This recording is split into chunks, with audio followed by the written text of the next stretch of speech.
आप सबका स्वागत है आज के इस प्रभुपाद लीलामृत की चर्चा में। तो आज हम श्रील प्रभुपाद का जो चरित्र है लीलामृत सत्स्वरूप दास गोस्वामी महाराज के द्वारा लिखित, तो उस पर चर्चा करेंगे, पढ़ेंगे और साथ साथ चर्चा करेंगे। तो आप सब जानते हैं कि हर रविवार को भगवद गीता के अलावा प्रभुपाद लीलामृत पर चर्चा की जाती है और ये लीलामृत का अध्याय 6 है जिसका शीर्षक है एक अज्ञात मित्र। तो उसमें से हम पढ़ेंगे। तो पिछले कई दिनों से आपने सुना है कि किस प्रकार से इस्कॉन के जो फाउंडर संस्थापक आचार्य हैं श्रील प्रभुपाद, ये आंदोलन शुरू करने के पूर्व कितनी विपदाओं से, कठिनाइयों से गुजरे हैं और उसके पश्चात ये जो कृष्ण भावनामृत आंदोलन है उसकी उन्होंने जनमानस के कल्याण के लिए स्थापना की है। तो बाह्य दृष्टि से हम देखते हैं अभी इस्कॉन को, तो लोगों को लगता है कि बहुत हरा भरा है, सब कुछ बहुत इजी है, सरल है। लेकिन इस आंदोलन के पीछे सबसे बड़ा जो समर्पण है, त्याग है, वो श्रील प्रभुपाद जी का है। वो लोग जानते नहीं हैं। तो इसलिए आवश्यक होता है कि ऐसे महान आचार्य का जो चरित्र है वो हमें सुनना चाहिए और उनके जीवन की जो जो घटनाएं हैं उनको स्मरण करना चाहिए। उसमें से हमें शिक्षा लेनी चाहिए अपने भक्तिमय जीवन में, क्योंकि शास्त्र कहते हैं वृंदावन आने का सबसे बड़ा लाभ यही है कि वृंदावन में जाकर दर्शन करने से भी ज़्यादा महत्वपूर्ण क्या है, जाकर किसी साधु को ढूंढना और वहाँ जाकर भगवान कृष्ण और उनके भक्तों का जो गुणगान है, उनकी जो कथा है वो श्रवण करना। उससे बढ़कर लाभ अन्य कोई नहीं है। श्रील प्रभुपाद जी जब वृंदावन आए थे अपने गुरु महाराज के साथ, भक्ति सिद्धांत सरस्वती ठाकुर उनके गुरु का नाम है, तो जब वो वृंदावन में ब्रजमंडल परिक्रमा कर रहे थे और बहुत सारे हजारों भक्त आए थे कई जगहों से, तो भक्ति सिद्धांत सरस्वती महाराज ने कहा कि आप में से कितने लोग हैं जो दर्शन करने जाना चाहते हैं और कितने ऐसे लोग हैं जो यहाँ बैठकर कृष्ण की कथा सुनना चाहते हैं। तो बहुत सारे लोग चले गए और लेकिन प्रभुपाद जी ऐसे थे, उन्होंने कहा कि मैं तो हे गुरुदेव यहाँ बैठकर क्या करूँगा, सुनूंगा। तो सारे लोग जब गए, कई सारे दर्शन करके वापस आए, तो भक्ति सिद्धांत सरस्वती महाराज ने कहा कि आपकी आई एक्सरसाइज हो गई, मतलब आपकी आंखों की कसरत हो गई। इन भौतिक आंखों से आप भगवान को क्या देख सकते हो। हाँ, तो जो भक्त है वो भगवान को कैसे देखता है, कानों के माध्यम से देखता है। भगवान की अनुभूति करने के लिए, भगवान का साक्षात्कार करने के लिए जो सर्वोच्च विधि है वो कान है। और जितना अधिक भगवान के बारे में हम सुनते जाएंगे उतने ही अधिक कृष्ण हमारे हृदय में प्रकट हो जाएंगे। इसलिए भागवत में कहते हैं प्रविष्ट कर्ण रंध्रेन। शुकदेव गोस्वामी परीक्षित महाराज कहते हैं कि अरे भगवान तो कान के माध्यम से व्यक्ति के हृदय में जाते हैं, आंखों के माध्यम से नहीं। कौन से माध्यम से जाते हैं? कान के माध्यम से। इसलिए कलियुगा में वो व्यक्ति बुद्धिमान है जो भगवान के बारे में श्रवण करने में रुचि रखता है। चैतन्य महाप्रभु के पास एक व्यक्ति आया, प्रद्युम्न मिश्र, और उन्होंने कहा, हे महाप्रभु, मुझे ना आज बहुत इच्छा हो रही है कृष्ण के बारे में सुनने की, आप मुझे कृष्ण कथा सुनाइए। चैतन्य महाप्रभु कहते उस ब्राह्मण को, कृष्ण कथा नहीं जानी, मैं तो कृष्ण कथा नहीं जानता हूं, लेकिन मैं ऐसे व्यक्ति को जानता हूं जो कृष्ण कथा करता है। चैतन्य महाप्रभु ने कहा, अरे प्रद्युम्न मिश्र, इस त्रिभुवन में वो व्यक्ति सबसे भाग्यशाली है जिस व्यक्ति के अंदर कृष्ण के बारे में सुनने की इच्छा जागृत हो गई है। सांसारिक जगत में आप देखो कितने लोग कितने लोग ही नहीं मिलेंगे जिनके हृदय में ये इच्छा जागृत हो कि मुझे भगवान के बारे में सुनना है। ये पहली सीढ़ी है भगवान का साक्षात्कार करने की। और जब साक्षात्कार हो जाता है तो भी व्यक्ति भगवान के बारे में सुनना चाहता है, क्योंकि और अधिक आनंद की अनुभूति करता है। इसलिए कहते हैं कि ये जो कृष्ण कथा है, भक्तों की चर्चा है, भगवान की जो चर्चा है, वो तीनों प्रकार के लोगों को शुद्ध करती है।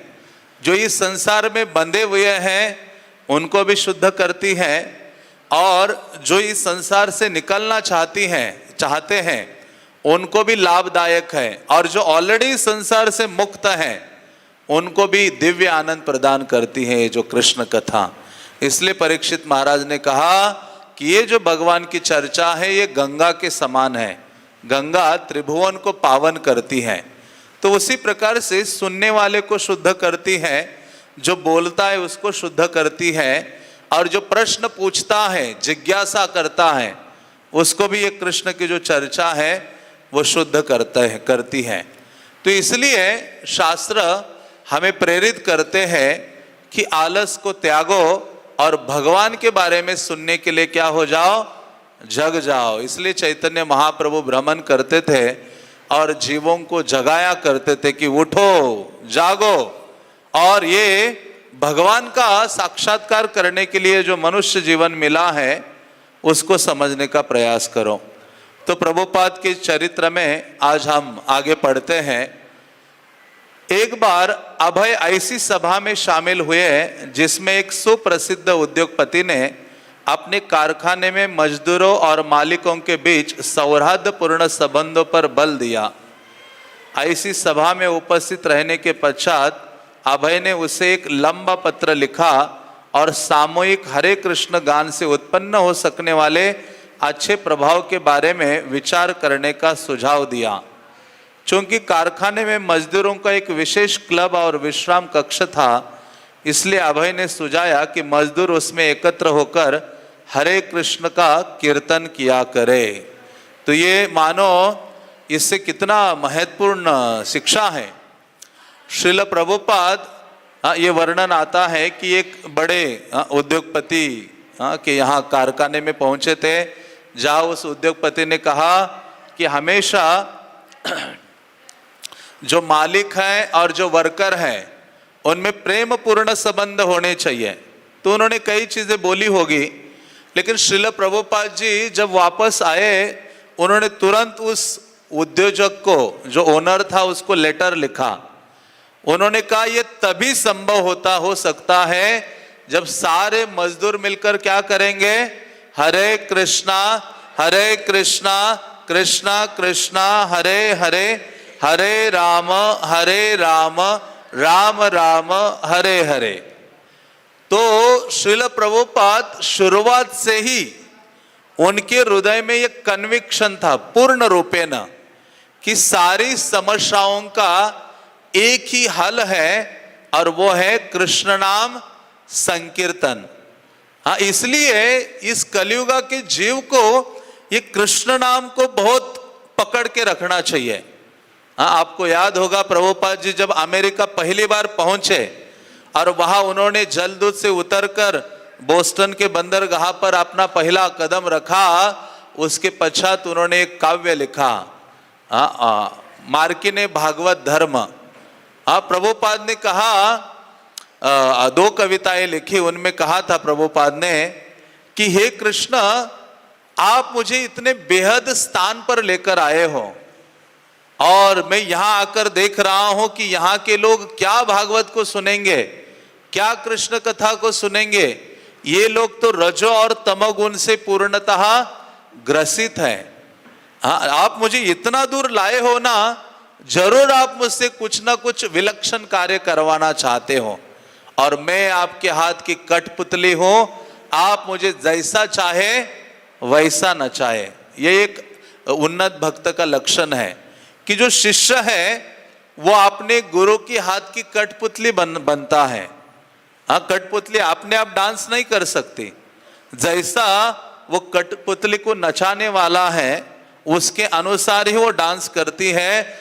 उसी प्रकार से एक शिष्य को इतना लचीला होना चाहिए, इतना सरल होना चाहिए कि गुरु और कृष्ण जैसे उससे सेवा करवाना चाहे वैसी सेवा करने के लिए उसको समर्पित होना चाहिए। ऐसा नहीं कि मुझे यही अच्छा लगता है कृष्ण की सेवा में, मेरे मन के अनुसार यही मैं करूंगा, तो वो शरणागति नहीं है। शरणागति का अर्थ है आचरण दासवत नीचः, मतलब दास के समान गुलाम, हाँ, गुरु के लिए हो जाए, जो कहे हाँ उसके लिए दौड़ पड़े। इसलिए तो श्रील प्रभुपाद की सफलता है कि अपने गुरु के आदेश की पूर्ति करने के लिए वो तत्पर हो गए।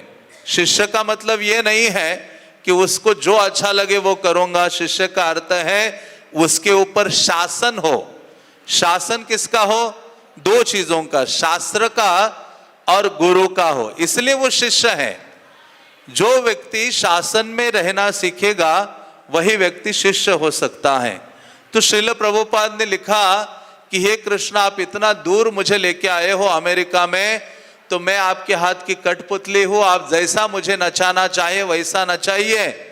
मेरा नाम भक्ति वेदांत रखा है, लेकिन ना मुझ में भक्ति है और वेदांत का अर्थ है ज्ञान, ना मुझ में ज्ञान है। लेकिन हे कृष्ण, प्रभुपाद आगे लिखते हैं कि मुझ में एक चीज है। क्या? आपका ये जो पवित्र नाम है ना, हरे कृष्ण महामंत्र, इसको मैंने बहुत नामे खूब धरो, बंगाली में उन्होंने लिखा, नाम को मैंने बहुत पकड़ के रखा है। और ये प्रभुपाद की एक योग्यता थी, हाँ, कि नाम, हाँ, इसलिए चैतन्य भक्तिविनोद ठाकुर कहते हैं, नाम बिना किछु नाहि कार 14 भुवन माझे। इस संसार में हम कितनी भी वस्तुएं इकट्ठे करें, कितने भी संबंध बनाए, कितने भी नाम, सब कुछ हासिल करें, फेम आदि, यश, लेकिन फिर भी ये सब छूट के चला जाना होगा। लेकिन एक चीज हम साथ में रख सकते हैं, वो है कृष्ण का नाम, जो हमसे अलग नहीं हो सकता। इसलिए भक्तिविनोद ठाकुर कहते हैं, अरे त्रिभुवन में कोई चीज लेने योग्य है तो वो एक ही है, भगवान कृष्ण का पवित्र नाम। इसी कारण से इस पर जोर दिया गया है। प्रभुपाद ने शुरुआत से ही, मानो वो तो एक फंक्शन अटेंड करने के लिए गए थे उस फैक्ट्री में, लेकिन प्रभुपाद रूम में आए, तुरंत एक लेटर लिखा, गृहस्थ जीवन में थे, कहा कि तभी यही सॉल्यूशन है, एक कृष्ण नाम, हाँ, भगवान के नाम को पकड़ो, अन्यथा कुछ सॉल्यूशन नहीं है। सारे वर्कर मिलकर हरि नाम का संकीर्तन करेंगे, तभी जो ओनर है, मालिक है और वर्कर्स है, उनमें अच्छे संबंध हो सकते हैं। इसलिए प्रभुपाद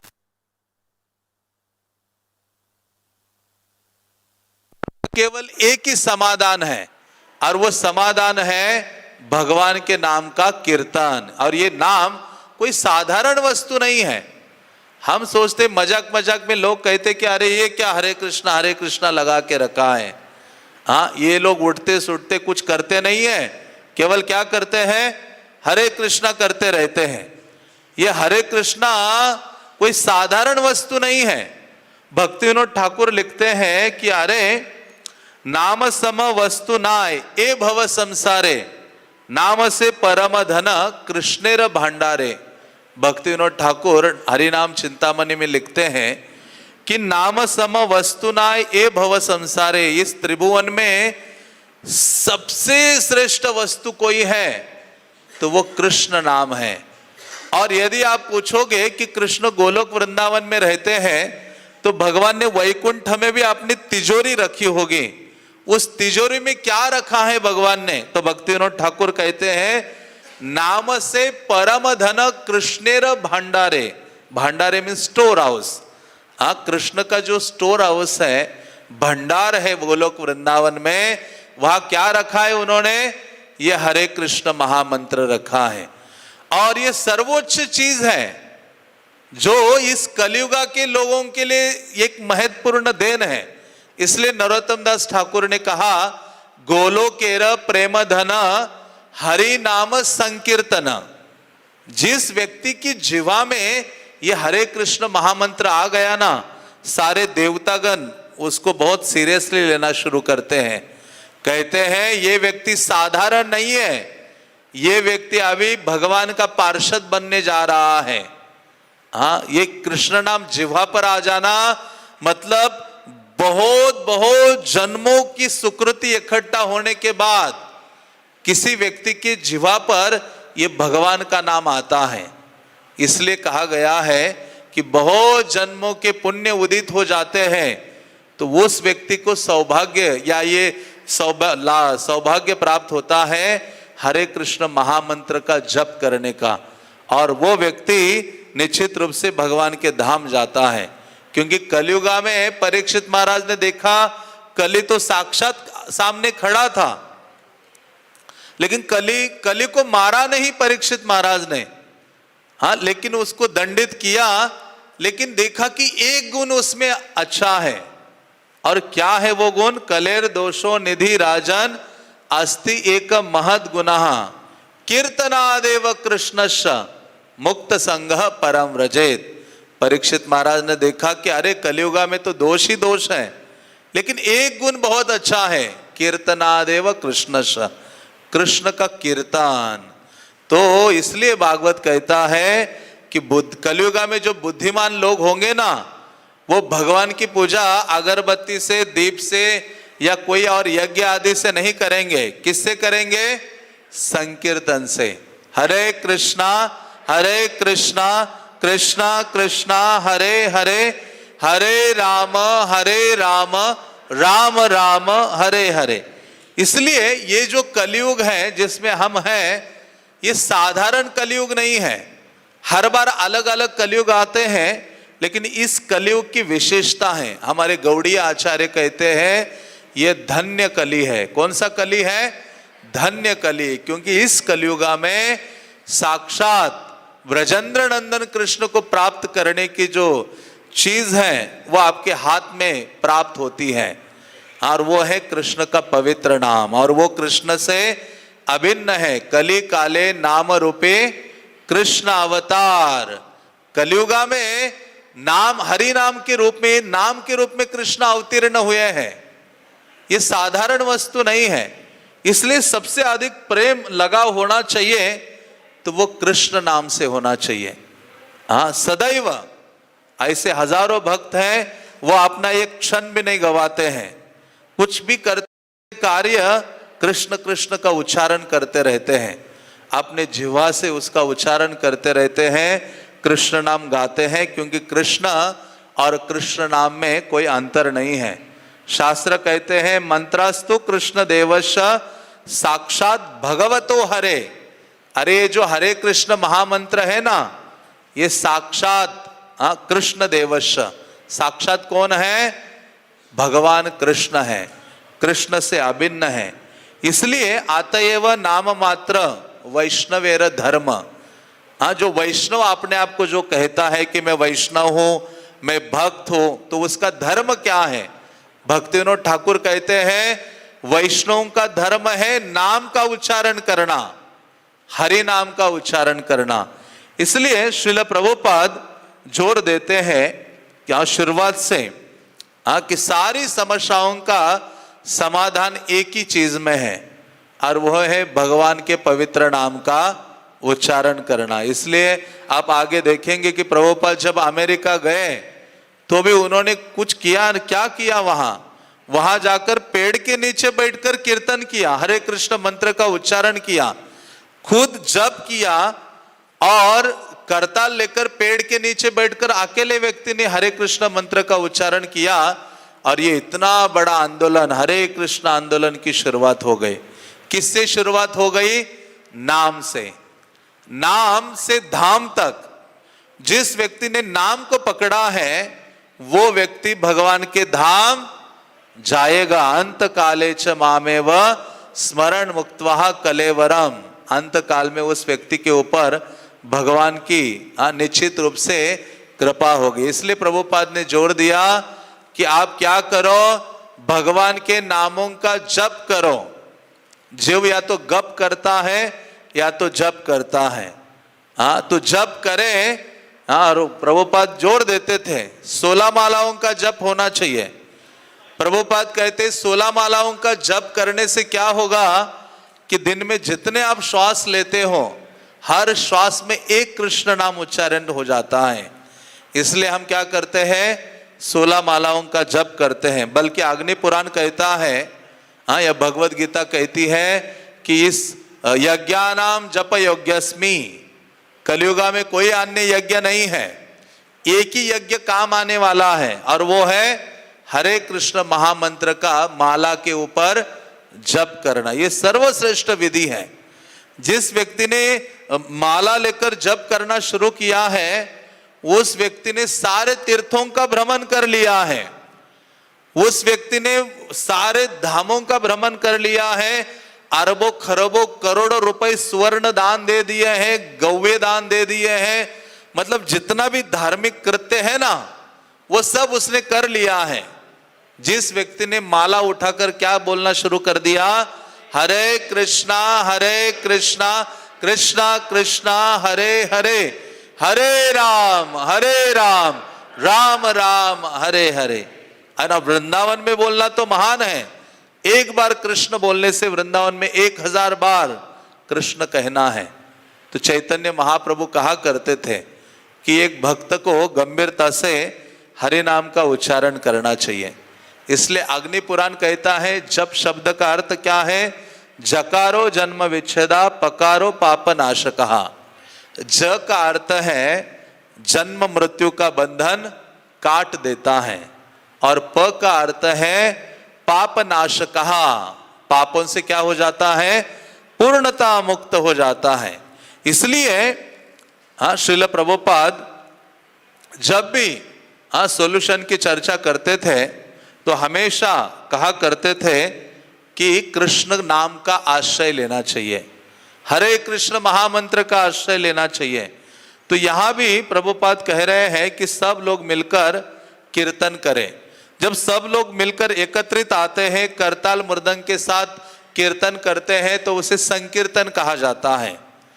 ये भी एक सेवा है कृष्ण की, लेकिन ये कैसी सेवा है, सामूहिक सेवा है कृष्ण की। लेकिन पर्सनल सेवा कृष्ण की कैसे कर सकते हैं, जप माला हाथ में लेकर जप करने से। जब हम जप करते हैं तो वो कृष्ण की कैसी सेवा है, 1 to 1 सेवा है, पर्सनल सेवा है। और जब हम भक्तों के साथ मिलकर कीर्तन करते हैं, नाचते हैं, गाते हैं, तो उसको कहते हैं सामूहिक सेवा कृष्ण की आप कर रहे हैं। तो हमें दोनों प्रकार की सेवा कृष्ण की करनी चाहिए, जो श्रील प्रभुपाद ने हमें प्रदान की है। आगे लिखते हैं, अब हर एक से जोर देकर कृष्ण के प्रति समर्पण होने के लिए कहते हैं।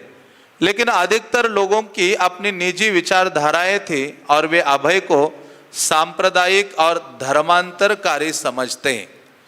तो प्रभुपाद जी हमेशा जिससे भी मिलते थे शुरुआत के दिनों में, सबको यही कहते थे कि अरे कृष्ण की सेवा के प्रति समर्पित हो जाओ। लेकिन अभय ने लिखा कि भगवत गीता सार्वजनीय है और भगवान को किसी भी कार्यक्रम से बाहर नहीं रखे जा सकते, धर्मनिरपेक्ष राज्य में भी नहीं। सभी जीवों के पिता होने के कारण कृष्ण के अधिकार क्षेत्र में सभी कार्यक्रम, संगठन और प्रशासन आते हैं। विशेषकर भारतीयों को भगवत गीता के सार्वभौमिक विस्तार के महत्व को समझना चाहिए। प्रभुपाद कहा करते थे कि कोई भी कार्य हो उसमें कृष्ण आने चाहिए। आप देखो इस्कॉन के जितने भी कार्य होते हैं या इस्कॉन के जुड़े हुए जो भक्त हैं, कोई भी कार्य करते हैं, चाहे व्यक्ति जन्म लेता है तो भी हरे कृष्णा गाते हैं, मरता है तो भी क्या करते हैं, हरे कृष्णा मंत्र, बर्थडे मनाते हैं तो भी हरे कृष्णा मंत्र, कोई चीज गृह प्रवेश करना है तो भी हरे कृष्णा मंत्र है, कीर्तन है, कथा है, प्रसादम है। हाँ, तो मतलब हमारे जीवन के हर कार्य जो है कृष्ण के इर्द गिर्द है। कृष्ण को हमने क्या बना दिया है, सेंटर बना दिया है, केंद्र बनाया है। इसलिए कहा गया है कि हर परिवार में, विशेष रूप से हर गृहस्थ के घर में विग्रह होने चाहिए, जिसका प्रभाव सब घर के लोगों के ऊपर पड़ता है, बच्चों पर और बाकी अन्य सदस्यों के ऊपर। क्योंकि घर के जो केंद्र है, सेंटर है, वो भगवान बन जाते हैं और भगवान की सेवा के लिए सब लोग लग जाते हैं। तो प्रभुपाद कहते हैं कि हमें हर कार्य में भगवान को रखना चाहिए। और जो भगवत गीता है वो केवल भारतीयों के लिए नहीं है। भगवत गीता प्रभुपाद कहा करते थे सभी के लिए है, क्योंकि भगवत गीता ये आत्मा का विज्ञान है। ये केवल भारतवासी या हिंदुओं का विज्ञान नहीं है, ये क्या है, आत्मा का, हर आत्मा के लिए विज्ञान है। हाँ, क्योंकि आत्मज्ञान की शिक्षा भगवत गीता प्रदान करती है। इसलिए बाकी जितने भी धर्म आदि के ग्रंथ है उससे आगे का जो ज्ञान है वो भगवत गीता से शुरू होता है। हाँ, तो भगवत गीता सीधा चर्चा करती है आत्मा से। शुरुआती होती है कि आप ये शरीर नहीं हो, आप क्या हो, आत्मा हो। हाँ, बाकी अन्य किसी धर्म ग्रंथों में इसकी चर्चा नहीं है, तो इसलिए ये साधारण नहीं है। प्रभुपाद कहा करते थे कि विशेष रूप से जो भारतीय है उनको भगवत गीता समझनी चाहिए और भगवत गीता का अपने जीवन में पालन करना चाहिए और दूसरों को भी समझाना चाहिए। आगे लिखते हैं, यद्यपि अभय के सुझावों के पीछे हमेशा कार्य की कोई ना कोई योजना होती थी, लेकिन पहले से पत्र व्यवहार करने वाले व्यक्ति की रुचि का पता लगाते थे। उन्हें कोई विशेष रुचि का व्यक्ति नहीं मिला और बार बार उनके सुझाव अस्वीकार कर दिए जाते थे, लेकिन वे निरुत्साहित कभी नहीं हुए। वे हमेशा किसी सहानुभूतिकर्ता के मिलने की आशा लगाए रखते थे। वे अपने सभी पत्रों और उनके उत्तरों की प्रतिलिपियां सुरक्षित रखते थे। किसी पत्र व्यवहारी की ओर से सराहना का एक शब्द या रुचि का संकेत उनके लिए काफ़ी होता और वे दूसरा विचारशील पत्र लिख डालते। तो श्रील प्रभुपाद शुरुआत से ही लिखा करते थे और वो देखते थे कि किसी की थोड़ी सी भी रुचि हो जाए कृष्ण के बारे में, भगवत गीता के बारे में, तो उसको बहुत कुछ समझाना शुरू कर देते थे। इतना मतलब प्रभुपाद जी शुरुआत के दिनों में, उनको सीधा करो, शुरुआत के दिनों में प्रभुपाद जी, ये इस्कॉन आंदोलन नहीं था, देखते थे कि थोड़ी सी भी रुचि किसी की है भगवान के बारे में जानने के लिए, समझने के लिए, सुनने के लिए, तो प्रभुपाद जी पूरा तैयार होते थे और पत्र व्यवहार करते थे। इतने पत्र लिख दिए हैं, आज आप देखेंगे कि कई सारी किताबें जो प्रभुपाद की बनी हैं वो पूरे उन लेटर्स से बनी हैं और इतने हजारों पत्र लिख दिए। प्रभुपाद जितना मतलब कार्य प्रभुपाद ने किया है, न भूतो न भविष्यति, इससे पहले किसी ने ऐसा नहीं किया और आगे करने के लिए छोड़ा ही नहीं है। इससे पहले पूरे विश्व में किसी ने कृष्ण भक्ति का ऐसा प्रचार नहीं किया।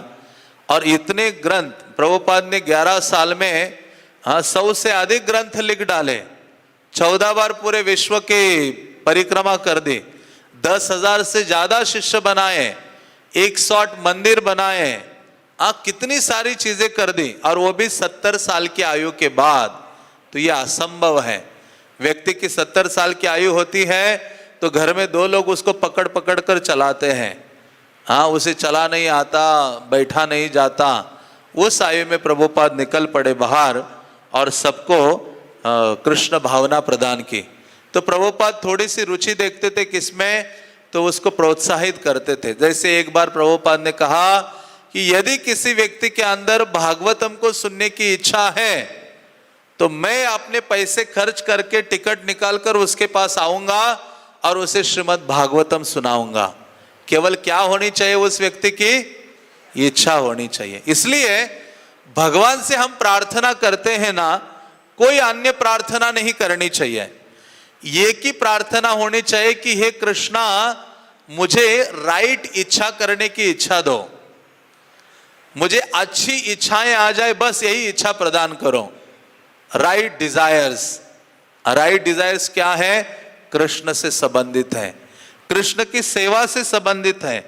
और श्रील प्रभुपाद सदैव एंकरेज करते थे भगवान की सेवा के लिए, और जो भी उनसे जुड़ता था उसको कृष्ण की सेवा में लगाते थे। और खुद ही समर्पित थे, अपना जीवन उन्होंने निछावर कर दिया था। एक बार उनकी एक जो शिष्य थी जदुरानी माता जी, उन्होंने एक सुंदर पेंटिंग बनाया। बहुत सारी पेंटिंग आप किताबों में देखोगे इस्कॉन के, तो वो माता जी जदुरानी माता जी ने बनाई है। तो एक पेंटिंग बनाकर प्रभुपाद जी का एक रूम था, प्रभुपाद जी बैठे थे, वो लेकर आ गए और कहा प्रभुपाद ये पेंटिंग बनाया है। और वो लगाने के लिए एक चेयर के ऊपर खड़ी हो गई और लगा के जैसे उतरी तो जो प्रभुपाद यूज करते थे जो चटाई बैठने के लिए, उसके ऊपर उनका पाँव पड़ा। हाँ, शास्त्र कहते हैं ना कि गुरु की वस्तुओं को आपके पाँव स्पर्श नहीं होना चाहिए, पाँव फैला के ना बैठे, ऐसे कई सारे जो चीज़ें दी गई हैं।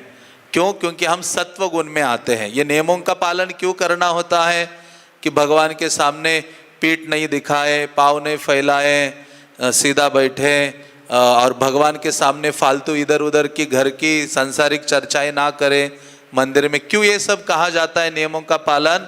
इसलिए कहा जाता है कि आप सत्व गुण में आओगे इन नियमों का पालन करने से, और जब सत्व गुण में आओगे तो फिर कृष्ण भावना के कार्यकलाप करना सरल हो जाता है और शीघ्रता से हम शुद्ध हो जाते हैं।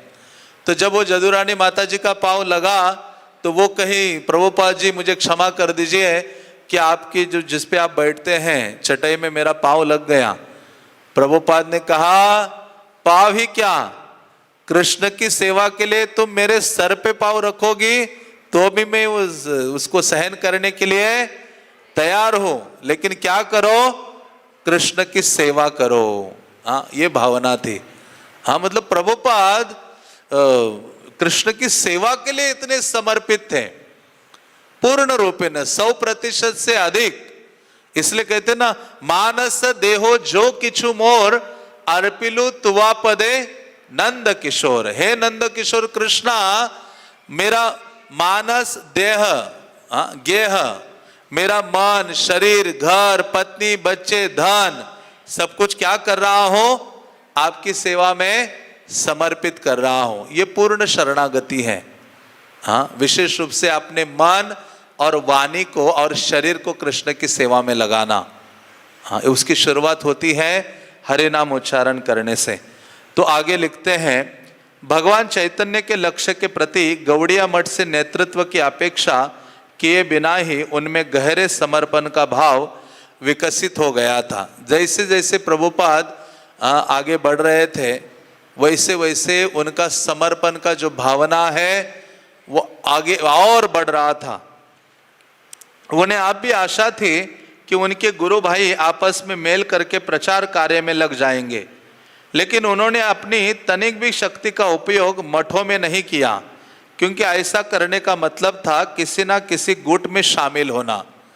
हाँ, तो प्रभुपाद जी कि जो गुरु महाराज थे उन्होंने गौड़िया मठ की स्थापना की थी।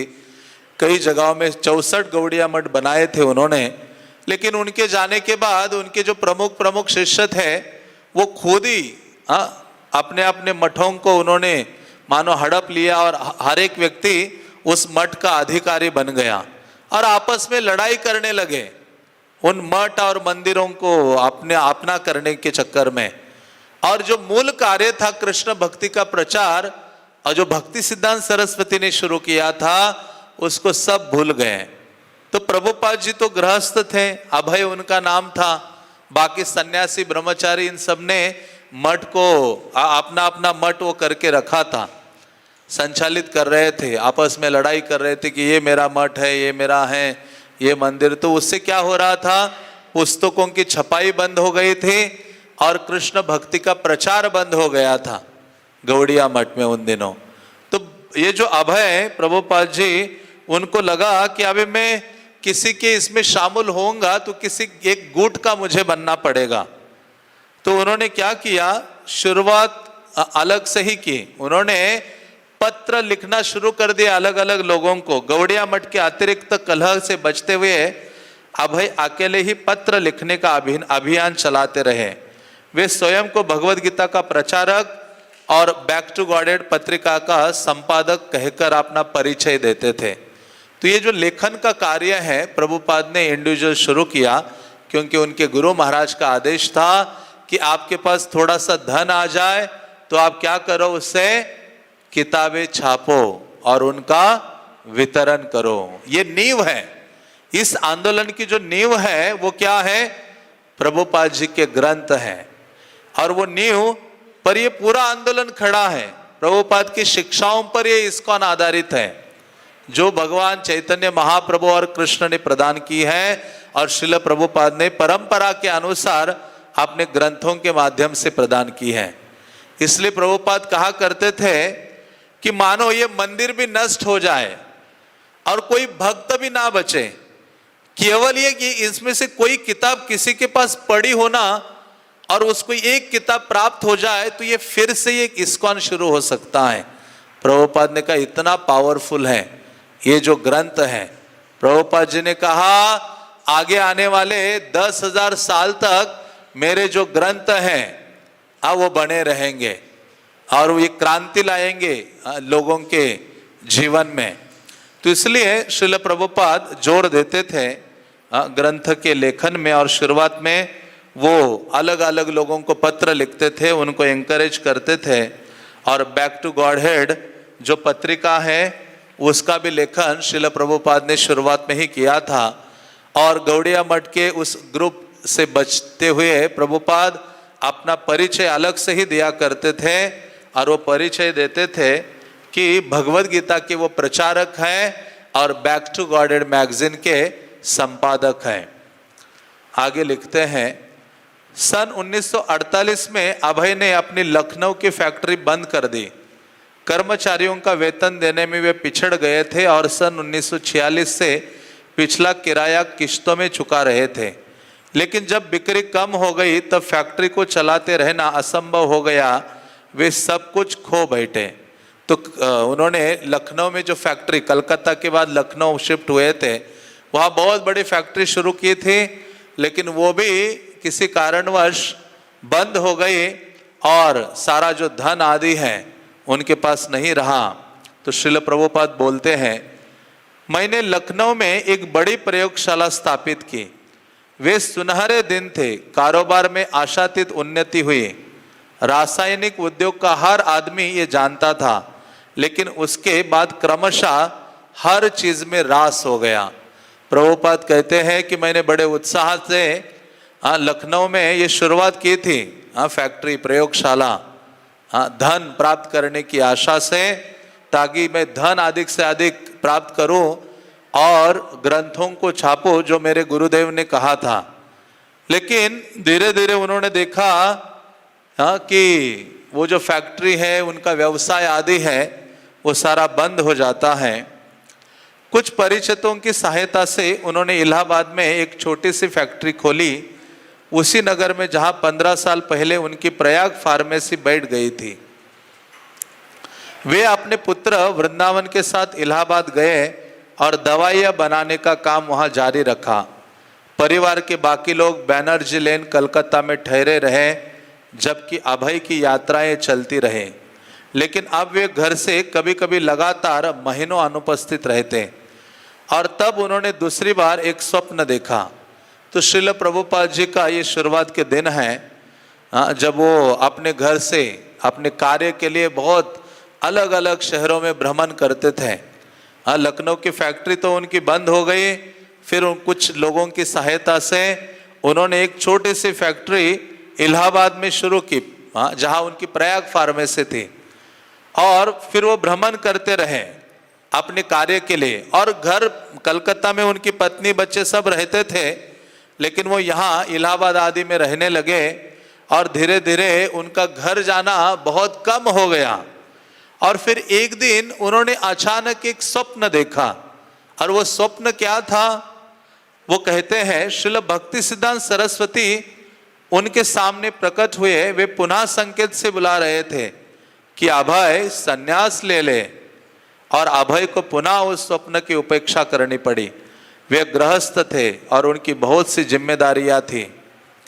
संन्यास लेने का मतलब हर वस्तु को त्याग देना था। उन्हें धनोपार्जन करना था। उनकी 5 संतानें थी। उन्होंने सोचा, गुरु महाराज मुझे संन्यास लेने को क्यों कह रहे हैं। अब यह संभव नहीं था, पहले भी श्रील प्रभुपाद ने ये स्वप्न देखा था। उनके गुरु महाराज स्वप्न में आकर उन्हें कहे थे कि आप सन्यास ग्रहण करो, और ये दूसरी बार भी यही है। भक्ति सिद्धांत सरस्वती स्वप्न में आते हैं और वो कहते हैं सन्यास ग्रहण करो अभय। तो अभय कहते हैं कि मुझे तो डर लग रहा था सन्यास के बारे में सोचकर, हाँ, क्योंकि मुझे अभी धनोपार्जन करना था। तो सन्यास कोई साधारण वस्तु नहीं है। सन्यास का अर्थ है सम्यक रूप से इस भौतिक चीज़ों को त्याग देना। तो प्रभुपाद जी कहते हैं कि मेरे लिए ये असंभव सा था उन दिनों। इलाहाबाद का धंधा असफल रहा। उन्होंने अपने सेवक गौरांग को लिखा जो उनके पास फिर आना चाहता था। इस समय धंधे की हालत बहुत अच्छी नहीं है। जब हालत में सुधार होगा और यदि उस समय तुम्हें अवकाश होगा तो मैं तुम्हें बुलाऊंगा। उन्होंने जी जान से काम किया लेकिन परिणाम अच्छा नहीं हुआ। तो श्रील प्रभुपाद जी शुरुआत के दिनों में बहुत प्रयास किया, लखनऊ में, इलाहाबाद में अपना जो व्यवसाय है उसको स्थिर करने का, धन उपार्जन करने का, लेकिन उसका परिणाम सही नहीं था। जैसा कि वे हर वस्तु को देखते थे, अभय ने वर्तमान परिस्थितियों को भी धर्मशास्त्र की दृष्टि से देखा और उन्हें भागवतम का श्लोक स्मरण आए बिना न रहा। तो श्रील प्रभुपाद हर चीज को देखते थे तो शास्त्र के दृष्टि से देखते थे। हर समय में जो भी परिस्थिति आती थी तो शास्त्रों के अनुपात में उसको देखा करते थे। तो जैसे ही ये चीज उनके ऊपर बीती कि उनकी फैक्ट्री भी खत्म हो गई, सारे प्रयास विफल हो गए, धन अर्जन का कोई उचित साधन नहीं रहा, तो श्रील प्रभुपाद को भागवतम का एक श्लोक याद आया। जैसे कई श्लोकास होते हैं अलग अलग भक्तों के जीवन में। कई ऐसे भक्त हैं जिनके जीवन में एक श्लोक सुनने मात्र से उनका जीवन परिवर्तित हो जाता है। तो उसी प्रकार से श्रील प्रभुपाद को ये श्लोक स्मरण आया और वो विशेष श्लोक है श्रीमद् भागवतम का, जिसमें कहा गया है यशाहम अनुग्रहणा में हरिष्ये तद्धनम शने ततो धनम त्यजन्त्यश्च स्वजाना दुख दुखितम। उसका अर्थ है, भगवान कहते हैं जब मेरी किसी पर विशेष कृपा होती है तो मैं उसके सारे भौतिक संपत्ति का धीरे धीरे हरण कर लेता हूँ। तब उस दुख से पीड़ित दीनहीन मनुष्य का उसके सभी मित्र और संबंधी त्याग कर देते हैं। तो प्रभुपाद कहते हैं ये मेरे ऊपर भगवान की सबसे बड़ी कृपा ही थी, और भगवान की सर्वोच्च मानो ये कृपा है। भगवान किसी को अपना करना चाहते हैं तो उसके भौतिक आसक्तियों को उससे छीन लेते हैं। हरिष्ये तत् धनम क्षणे। हम ऐसी प्रार्थना कर सकते, भगवान को नहीं कर सकते। हमारे ऊपर यदि ऐसी कृपा करेंगे तो हम फिर से मंदिर में नहीं आएंगे। भगवान इतनी कठोर कृपा नहीं चाहिए, कृपा मुझे नहीं चाहिए। तो श्रील प्रभुपाद ने यह देखा और इस स्थिति को, चाहे दुख आए सुख आए, भक्त की ये भावना होती है, वो भगवान की कृपा को ही उसमें क्या करता है, देखता है। तो श्रील प्रभुपाद ने देखा कि उनका सारा धन, फैक्ट्री आदि सब बंद हो गया, कोई आशा नहीं बची। तो उन्होंने कहा ये भगवान की वास्तव में मेरे ऊपर कृपा है। अभय ने श्रील भक्ति सिद्धांत सरस्वती के मुख से ये श्लोक सुना था। अब उन्हें वो प्राय याद आता था। उन्होंने ये मान लिया कि उनकी वर्तमान परिस्थितियों के नियामक भगवान कृष्ण थे, जो उन्हें ऐसी असहाय अवस्था में धकेल कर कृष्ण भावनामृत के प्रचार के लिए तैयार कर रहे थे। तो प्रभुपाद ने ये अनुभूति उनको आती है कि ये जो परिस्थिति है ये एक प्रकार से अनुकूल ही है। भगवान इससे मुझे कृष्ण भावना का प्रचारक बनाना चाहते हैं, ऐसी स्थिति में डालकर। श्रील प्रभुपाद बोलते हैं किसी न किसी प्रकार भगवान चैतन्य महाप्रभु के संदेश का प्रचार करने की मेरी इच्छा बढ़ती गई और दूसरा पक्ष निर्बल होता गया। मैं उधर से विमुख नहीं था, लेकिन कृष्ण ने मुझे विवश किया, तुम्हें इसका त्याग करना ही होगा। इतिहास जानता है कि किस प्रकार ये सांसारिकता के प्रति मेरा लगाव कम होता गया, कम होता गया, कम होता गया। प्रभुपाद कहते हैं जब भगवान ने ये सारी चीजों का हरण कर लिया तो सांसारिक कार्यों के प्रति और मेरी जो रुचि है वो कम होती गई और ये बल आने लगा। चैतन्य महाप्रभु के आंदोलन का प्रचार करना है, उस पर एक और दृढ़ता उनके हृदय में वृद्धिंगत होती है। और आगे लिखते हैं, श्रीमद् भागवतम में रानी कुंती ने भी प्रार्थना की थी, मेरे प्रिय भगवान कृष्ण आपको सहज ही पाए जा सकते हैं, लेकिन केवल उन्हीं लोगों के द्वारा जो हर तरह से रिक्त हो गए हैं, जो भौतिक उन्नति के पद पर है और सम्मानीय कुल, अपार संपत्ति, उच्च शिक्षा और शारीरिक सौंदर्य के बल पर आगे बढ़ने का प्रयत्न कर रहे हैं, वे निष्कपट भाव से आपकी संगति में नहीं जा सकते। हाँ, तो कुंती महारानी भी कहती है, नमो अकिंचन वित्ताय, हे भगवान आप उनके धन हैं जिनके पास इस संसार का धन नहीं है। नमो अकिंचन वित्ताय, संसारिक रूप से जो अकिंचन हो गया है, अकिंचन गोचरः, भगवान को कहा जाता है कि भगवान अकिंचन के लिए गोचर है। तो उस प्रकार से कुंती महारानी यहाँ कहती है कि जो जिस व्यक्ति को ये अपने सुंदरता का, धन का, शिक्षा का, इन सब का जिसको अहंकार है, उच्च कुल में जन्म का, ऐसा व्यक्ति आपको समझ नहीं सकता है या आपके शरण में नहीं आ सकता है। तो अंततः श्रील प्रभुपाद का वक्तव्य यहाँ दिया है, अतएव सन 1950 में मैं व्यवहारिक रूप से निवृत्त हो गया। प्रभुपाद ने कहा 1950 को मैं अपने सारे इन कार्यों से मुक्त हो गया, निवृत्त हो गया, लेकिन मैंने एकदम अवकाश नहीं लिया। जो थोड़ा बहुत धंधा चल रहा था उससे कुछ संपर्क बना रहा, धीरे धीरे धंधा लगभग समाप्त हो गया, जो कुछ रह गया वही ठीक था, तुम्हें जो कुछ करना हो करो। तो प्रभुपाद 1950 में मानो अपने सारे उन धन उपार्जन के कार्यों से निवृत्त हो जाते हैं और पूर्ण रूपेण कृष्ण की जो सेवा है उसमें आगे बढ़ते हैं। तो प्रभुपाद जी अपनी हर जो परिस्थिति है उसको शास्त्र के दृष्टि से ही देखते हैं और हर स्थिति में कृष्ण का हाथ देखते हैं कि किस प्रकार से कृष्ण की कृपा है, चाहे वो सफलता में हो या विफलता में हो, चाहे वो सुख में हो या कष्ट में हो। हरे कृष्णा कृष्णा कृष्णा हरे हरे, हरे राम राम राम हरे हरे। श्रील प्रभुपाद लीलामृत के, श्रील प्रभुपाद के।